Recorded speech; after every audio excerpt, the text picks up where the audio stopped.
आज यहाँ बुद्ध जयंती के, अब बैठिए ना थोड़ी देर आप लोग। सभी लोग बैठे रहेंगे। ठीक है जी। साथियों, आज यहाँ कल्याणपुर में बुद्ध जयंती के अवसर पर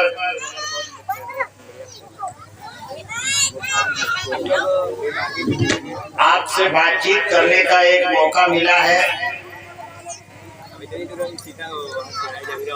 अभी हमसे पहले जो साथी बात रख रहे थे, आपने उनकी बातों में ये सुना कि देश के हालात कैसे हैं, प्रदेश के हालात कैसे हैं, जिले के हालात कैसे हैं, इस पर उन्होंने विस्तार से बात आपके बीच में रखी है। मैं कोई बड़ी तकरीर नहीं करने आया हूं, मैं कुछ बातें आपके बीच में रखना चाहता हूं। आज अगर सीतापुर में आप देख रहे हैं,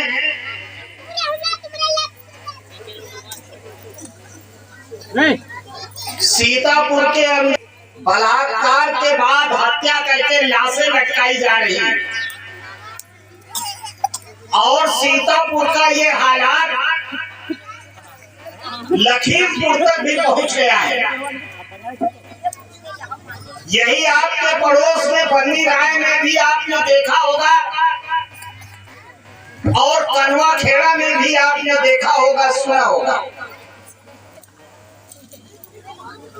यानी हमारी बहनों की इज्जत लूटी जा रही है, महिलाओं की इज्जत लूटी जा रही है और उसके बाद उनको पेड़ से टांग भी दिया जा रहा है मारकर। ये किस बात का संदेश है? ये इस बात का संदेश है कि हम सिर्फ तुम्हारी इज्जत ही नहीं लूटेंगे, तुम्हारी हत्या करके तुम्हारी लाशें भी टांग करके पूरे इलाके में एक डर पैदा करेंगे। लेकिन केवल इतनी ही बात नहीं है,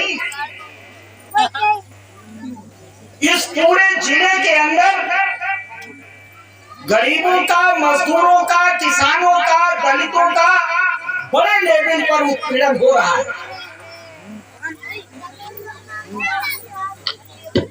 हमारे दिमाग में ये बात आनी चाहिए कि जब हम बुद्ध के दर्शन पर बात कर रहे हैं, बुद्ध के विचारों पर बात कर रहे हैं, डॉक्टर अंबेडकर के विचारों पर बात कर रहे हैं, तो हमें ये सोचना पड़ेगा कि आखिर ये जुल्म ज्यादती क्यों हो रही है। लेकिन ये जुल्म ज्यादती केवल महिलाओं के साथ ही नहीं हो रही है, केवल गरीबों के ही साथ नहीं हो रही है, केवल मजदूरों और किसानों के साथ ही नहीं हो रही है। आपके लिए जो कानून बनाया, आपके अधिकारों की हिफाजत के लिए, आप देख रहे हैं कि डॉक्टर अंबेडकर की मूर्तियां भी बड़ी तेजी से इस जिले में तोड़ी जा रही हैं। आप जरा ये कल्पना करिए कि जब एक मूर्ति से, डॉक्टर अंबेडकर की मूर्ति से इतनी नफरत है कुछ लोगों को, तो जब डॉक्टर अंबेडकर जिंदा होंगे तो उनसे कितनी नफरत लोग करते होंगे। ये बात समझना बहुत जरूरी है। अगर इस बात को आप लोग नहीं समझेंगे कि अगर मूर्ति से इतनी नफरत है तो जिंदा अंबेडकर से कितनी नफरत होगी।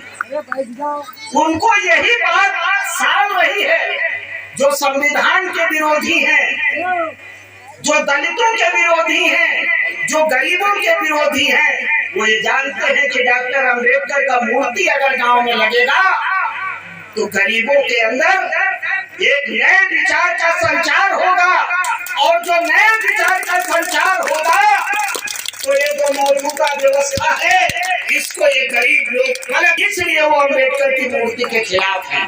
इसलिए हमारा आपसे अपील है कि चाहे वो हर गांव में मूर्ति तोड़ी जा रही हो या सिधौली में तोड़ी जा रही हो, वो बिस्वा में तोड़ी जा रही हो या वो मिश्रित में तोड़ी जा रही हो, डॉक्टर अंबेडकर के कटे हुए सिर, डॉक्टर अंबेडकर के टूटे हुए हाथ को बार बार ललकार रहे हैं कि अब उठो और जो डॉक्टर अम्बेडकर की मूर्तियों पर हमला करे, जो उनके विचारों पर हमला करे, उसको तीखा जवाब देने की तैयारी हम लोगों को अपने हाथ में लेनी है। और अगर आपने ऐसा नहीं किया, आपको लग रहा है अम्बेडकर की मूर्ति नहीं तोड़ा जा रहा है, डॉक्टर अम्बेडकर के विचारों को तोड़ा जा रहा है, उनके विचारों की हत्या की जा रही है, तो अगर आप डॉक्टर अम्बेडकर के विचारों के पैरोकार हैं, अगर आप बुद्ध के विचारों के पैरोकार हैं, तो विचारों की जो हत्या का खेल इस देश में चल रहा है, इसको खत्म करने की तैयारी करनी पड़ेगी। इसलिए हमारी आपसे अपील है कि आप अगर वास्तव में बुद्ध डॉक्टर अम्बेडकर के दर्शन को आगे बढ़ाना चाहते हैं, और खास करके सीतापुर के अंदर, तो आपको कुछ नए काम भी हाथ में लेने होंगे। ये हम नहीं कह रहे हैं, सीतापुर का जो सरकारी आंकड़ा है वो ये कह रहा है कि 5,76,000 हेक्टेयर जमीन, यानी 60 लाख बीघा जमीन सीतापुर में खाली पड़ी है, लेकिन ये जमीन गरीबों में बांटी नहीं जा रही है। इसलिए ये जमीन गरीबों में बांटी नहीं जा रही है कि अगर ये जमीन गरीबों में बांटी जाएगी तो फिर हमारा गोबर उठाने कौन आएगा, फिर हमारे खेत में निराई करने कौन आएगा, और फिर जो हमारे खेत में महिलाएं, गरीबों के घर की महिलाएं बुआई करने नहीं आएंगी, निराई करने नहीं आएंगी, तो फिर हम उनकी इज्जत आबरू से कैसे खेलेंगे। इसलिए वो जमीन के सवाल को हल नहीं करना चाहती है सरकारें, वो चाहे बहुजन समाज पार्टी की सरकार रही हो, वो चाहे समाजवादी पार्टी की सरकार रही हो, और आज जो इस देश को लूट कर खाने वाली भाजपा की सरकार है, जो मनवादी मूल्यों की सबसे बड़ी ताकत है, ये सरकार भी नहीं चाह रही है कि ये जमीन बांटी जाए। इसलिए आपको ये तय करना होगा। आपको लगता है कि 5 फुट जमीन मिल जाएगी तो बड़ा परिवर्तन हो जाएगा। आप जरा सोचो, अगर आपके पास जमीन नहीं है तो आपकी जब जमानत का दौर आता है थाने से लेकर के कचहरी तक, तो आपकी जमानत वही लेता है जिसके पास जमीन होती है। आप किसी की जमानत भी नहीं ले सकते अगर आपके पास जमीन नहीं है। अगर आपके पास जमीन नहीं है तो आप बैंक से कोई लोन भी नहीं ले सकते हैं। जमीन एक बहुत बड़ा सवाल है। जमीन हमारी, अभी गांव में हम सुनते रहते हैं, लोग कहते हैं कि शादी करना है तो पहले देख लीजिए उसके पास जमीन कितनी है। यानी जमीन का सवाल हमारे सम्मान का सवाल है, हमारी इज्जत का सवाल है, और हमें बराबरी से जीने का हक देने का सवाल है। इसीलिए लोग ये नहीं चाह रहे हैं कि इस जिले में जमीन का बंटवारा हो। हमें इस काम पर बहुत तेजी से लगना होगा। डॉक्टर अम्बेडकर इसीलिए कह रहे थे, जो उन्होंने संविधान लिखा है, उस संविधान के लिए जो उन्होंने मानपत्र पहले बनाया था राज्य और अल्पसंख्यक नाम से, उसमें उन्होंने कहा था जमीन और उद्योगों का राष्ट्रीयकरण होना चाहिए। यानी सारी जमीन सरकार अपने कब्जे में ले और फिर देश के हर परिवार को बराबर बराबर बांट दे। अगर ये जमीनों का सवाल हल हो जाता, अगर उद्योगों का सवाल हल हो जाता, तो आज हम किसी के गुलाम नहीं होते। केवल ये कहने से काम नहीं चलेगा कि फला लोगों ने हमको गुलाम बना लिया है। गुलाम का बुनियादी कारण है कि हमारे पास जमीन नहीं है, हमारे पास संपत्ति नहीं है, और जमीन संपत्ति से आपको इसलिए बेदखल किया गया क्योंकि आप केवल उनकी सेवा करने का अधिकार अपने हाथ में रखें। केवल आपको सेवा करने का अधिकार दिया गया, आपको जमीन और संपत्ति में अधिकार नहीं दिया गया। इसलिए हमारा आपसे कहना है, जो मैं आखिरी बात आपसे कहना चाहता हूँ, वो ये कहना चाहता हूँ कि इन सब सवालों पर गंभीरता से विचार करना होगा, और ये भी विचार करना होगा कि मेरा दोस्त कौन है और मेरा दुश्मन कौन है। आप अंधे भी नहीं हैं, आप बहरे भी नहीं हैं, आप सब देख रहे हैं। आजकल मैं पूरे प्रदेश में ये देख रहा हूँ कि एक समाजवादी पार्टी की सरकार अभी बनी थी पिछले दिनों। समाजवादी पार्टी की सरकार ने आज कह रही है कि हम सारे अम्बेडकरवादी और समाजवादी मिल करके नया रास्ता बनाएंगे। आज समाजवादी पार्टी ये कह रही है, लेकिन आपको उससे पूछना चाहिए कि जब अखिलेश यादव मुख्यमंत्री थे तो उन्होंने एक ऐसा कानून बनाया था। पहले ये कानून था कि ग्राम सभा की खाली पड़ी जमीन पर अगर किसी दलित का कब्जा है तो उस जमीन उसकी हो जाएगी, चाहे घर बना हो या खेती कर रहा हो, वो 122 बिफोर एक्ट का कानून उस सरकार ने रद्द कर दिया और गरीबों को, दलितों को भूमिहीन बनाने का काम किया। इसलिए हमको ऐसे लोगों को पहचानना होगा कि ऊपर से अम्बेडकरवाद का लिबास ओढ़े रहेंगे और अंदर से काले नाग की तरह खूंखार रहे होंगे। इसलिए हमें नकली अम्बेडकरवादियों को, नकली लोहियावादियों को, ऐसे सब लोगों को पहचानने की जरूरत है, क्योंकि आपके साथ कुछ छल हो ही रहा है। अम्बेडकरवाद का चोला ओढ़ करके लोग आए थे और उसके बाद क्या हुआ है आप लोग अच्छी तरीके से जान रहे हो।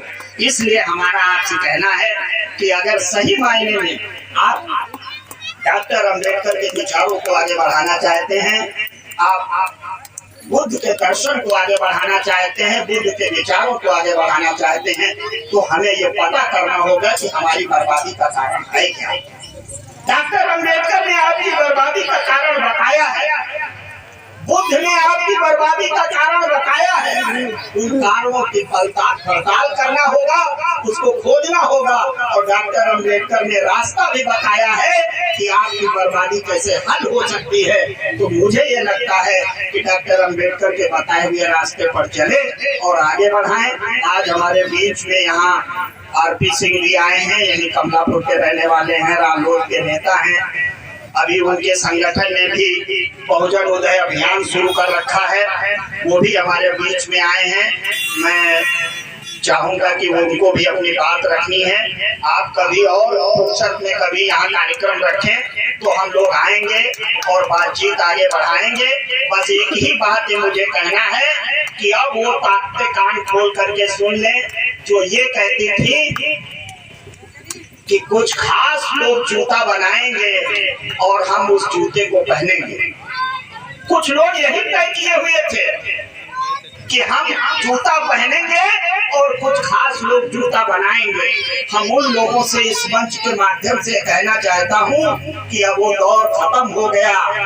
अब अगर आपने ये बात देखना शुरू किया कि कुछ खास जातियों के लोग जूता बनाएंगे और आप खाली जूता पहनेंगे, तो अब उन खास गरीब जातियों के लोग इतना स्वाभिमान अम्बेडकर ने पैदा कर दिया है कि अब वो आपके पैर में जूता नहीं, आपके गले में जूते की माला भी पहना सकते हैं। ये होश में रखना होगा। यही बात कह करके मैं अपनी बात खत्म कर रहा हूँ। इनकलाब जिंदाबाद।